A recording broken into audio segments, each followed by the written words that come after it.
Hello and welcome back to the final module in our info skills lesson. And we're going to talk about writing, citing, and all that jazz. Just a reminder that as a student at Brock, you're expected to conduct yourself with academic integrity at all times. And that means behaving honestly and responsibly and acknowledging how others' work has contributed to your own. So why do we cite? Again, because we want to behave with academic integrity and attribute any ideas or words that aren't our own, and that even refers to paraphrasing, restating someone else's ideas in your own words, as of course it refers to direct quotes. We also cite to be clear, to distinguish what's our work and what ideas or thoughts or other facts that we have drawn from somebody else's work that we are referring to. And we also cite to give readers a path to trace the research that we are using so that our readers can follow and find the origins of the ideas and experiments in our study or our paper. So there are lots of citation styles. The Recreation and Leisure Studies program uses APA, which is from the American Psychological Association. And APA style, like every other citation, is a form of standardized communication among members of a scholarly discipline. It's almost like a cookie cutter approach. So it's like a shorthand, so everybody using APA style can quickly understand what is being referred to. APA style covers how to structure a document, punctuation, abbreviations, citations, of course, how to construct tables and present statistics. It's a very thorough citation style. It's been around for about 80 years and it's widely used in the social sciences. So this slide walks you through all the components of an article citation because you almost have to develop a form of citation literacy to really understand what a citation is all about. So here we have the authors and then the year of publication, the title, and you'll note, of course, that only the first word in the title is capitalized and the other words are lowercase, except for, of course, the province of, state of Alaska. And here we have the title of the journal, which of course is italicized, the volume of the journal, which is italicized, and the issue of the journal, which is not italicized, and the article page numbers. So we're going to have a look at some of the writing and citing help that can be found in the Research Guide for Recreation and Leisure.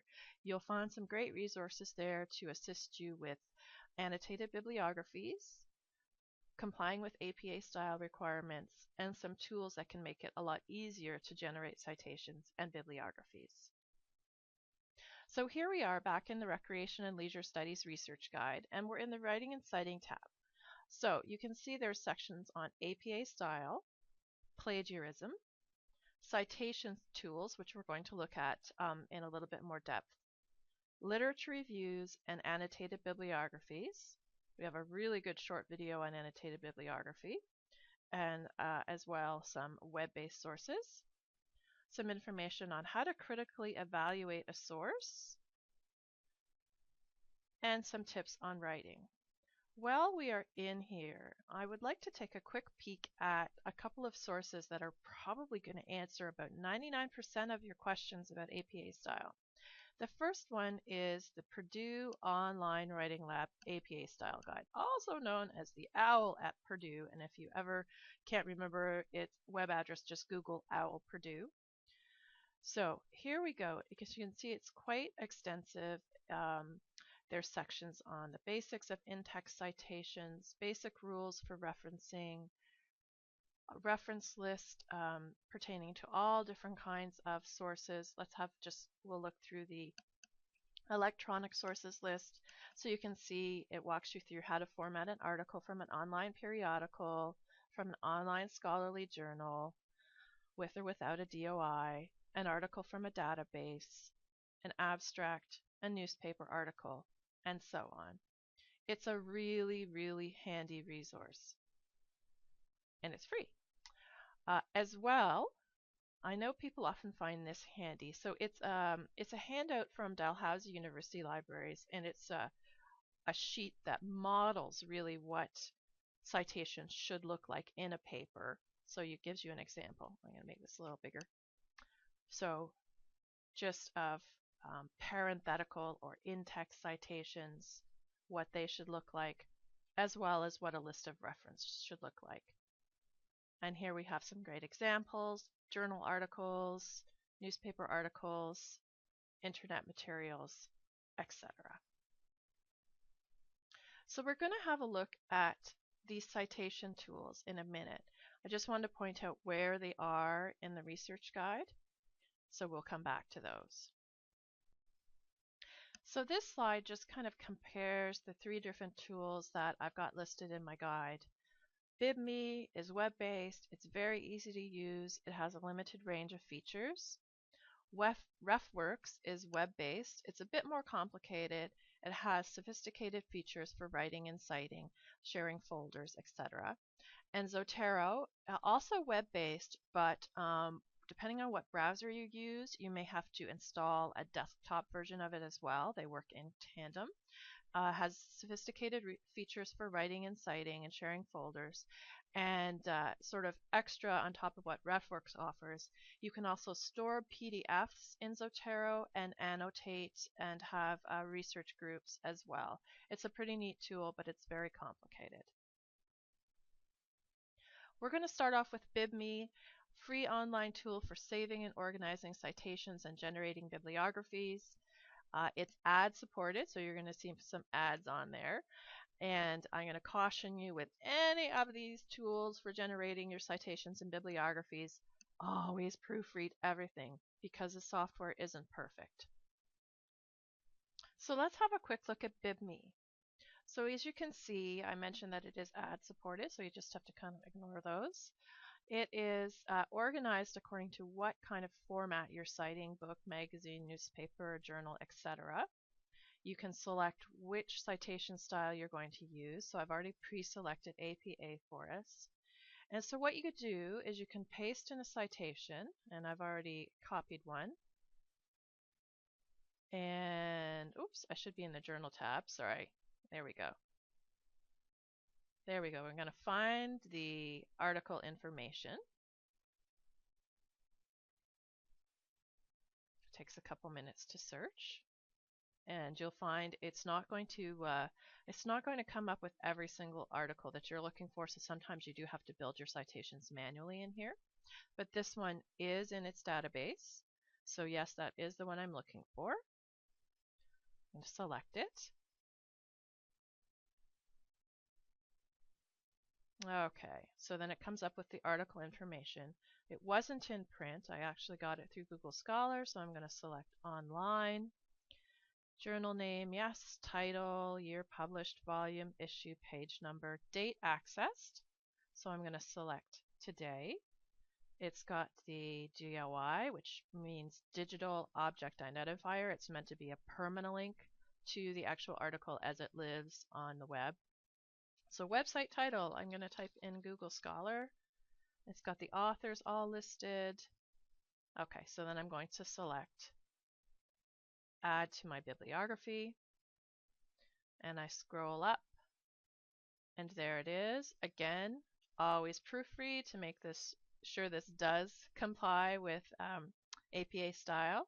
You can either copy and paste the citation, or it will give you the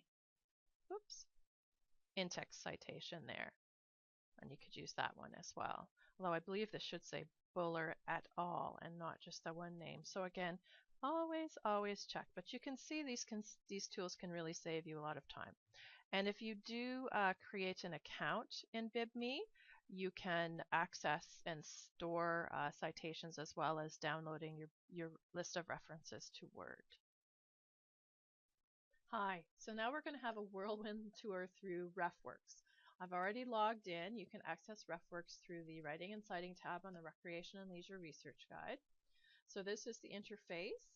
You can see how things are organized up the top here: references, view things, search, create a bibliography, write and cite. Those are some different additional tools you can use as well with RefWorks. So we're going to go now and get some references into our RefWorks account. So I'm going back to a search I did in Academic Search Complete for Recreation Therapy and Autism. And what you need to do in Academic Search Complete, as well as all of our EBSCO databases, you can see this is the name of the information company that provides this database to us, is you need to put the references you want to cite into a folder. And you do this by just selecting this little plus symbol here, and you'll see now the folder has these items. Just going to select these 3, and there they are in our folder. So then what we want to do is go to the folder, and we want to use all 3. So we're going to select all of the references in the list. And so the key function for getting things into RefWorks is the export button, which is right over here. I hope you can still see it. And you'll find that different databases have export set up in different ways, but that's usually the function you want to use whenever you're sending anything to a citation management tool. So it gives us some options here. What kind of format do we want? We want direct export to RefWorks, and we can either choose to leave them in our folder or remove them from our folder after they're sent to RefWorks. So I'm going to go ahead and click Save. And so you can see that our references have been imported. I just need to scroll down here, and this is the screen that you will see after you've imported references into RefWorks. So everything that you import goes into what's called the last imported folder. So it's the folder that contains everything you've just sent over. So here are our references. So generally you want to keep things organized, so we might want to create a folder to put the references into. So I'm going to select New Folder. I'm just going to call it Test. Click Create, and there you see it showed up in my list of folders. I'm going to select all of these references, everyone that's in the list, and I'm going to put it in the folder. And so some of the functions in RefWorks are confused by icons, which can make it a tiny bit confusing. But I'm going to the folder icon here. I'm going to pull it down to the folder I want, which is my test folder. And you'll see that the test folder now has 3 references in it. And here we are, we're in the test folder, and there are those articles. So now we have our articles organized into the proper folder. And you'll see that importing has preserved the get it function. So if you want to go ahead at some point and click and actually get the copy of the article, you can go ahead and do it right from RefWorks. So the next thing we want to do is create a bibliography with this reference. So I'm going to go up to Create Bibliography, and we can select from a good variety of different citation styles. We of course want APA 6th edition. Select a file type. So what do I want the bibliography to be formatted in? I'm going to use Word for Windows. You could choose from OpenOffice, Word for Mac, etc. So I'm going to create a bibliography. So it's processing. You can see down here there'll be a little menu to tell you what's going on when you press the RefWorks command. I'm getting a strange pop-up for some reason that I'm going to close, but you can see if for some reason you don't get a download prompt, click here. So then a file is downloaded here from RefWorks. I'm going to click Open, and voila, there is my list of references. So we'll just have a quick scan through. So they've got the author, the year, the title of the article looks okay. There's no other caps aside from the beginning word. They've got the journal italicized, the volume is italicized, the issue is plain, and there's the page range and the DOI.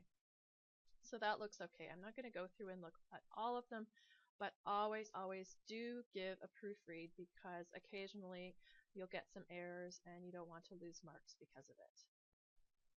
So these slides are just here as a backup reference to how RefWorks works. We've already seen that it's web-based. You use your Brock ID and password to set up an account, and you use the group code RWBROCU. We export citations to RefWorks, and then you can generate bibliographies automatically. And this just walks you through the steps and gives you a reminder to always proofread. Okay, so how can you get help when you're working on an annotated bibliography or a list of reference or other such research questions? You can go to the help webpage on the library website. It's full of some short videos that will help walk you through many processes. It will tell you when we're available on our help desk. It gives you the number that you can text us at. And you can also phone us for help or send us an email. And of course, you can get in touch with me, and that's my contact information there. So just to sum up, this has been a pretty comprehensive lesson, and we've learned about using keywords and related words to build an efficient search strategy. We've talked about how you can best find articles in SuperSearch, Google Scholar, and Academic Search Complete. And we worked on using keywords as well as combining our keywords with the search operators and or. We've covered where you can get some help with APA style and annotated bibliographies. We looked at how to manage citations with RefWorks and BibMe. We did not look at Zotero today. It's a pretty complex tool, and we'll leave it for a future session. And perhaps most importantly, we heard that the library is really here to help you guys. We really want you to succeed. So final learning activities back in Sakai, there'll be a question on citation style, and I'd also really appreciate if you can take a couple of minutes to share some feedback on this. I want to find out what kind of information was most helpful for you guys and what we could change or improve for next time. So thanks, everybody.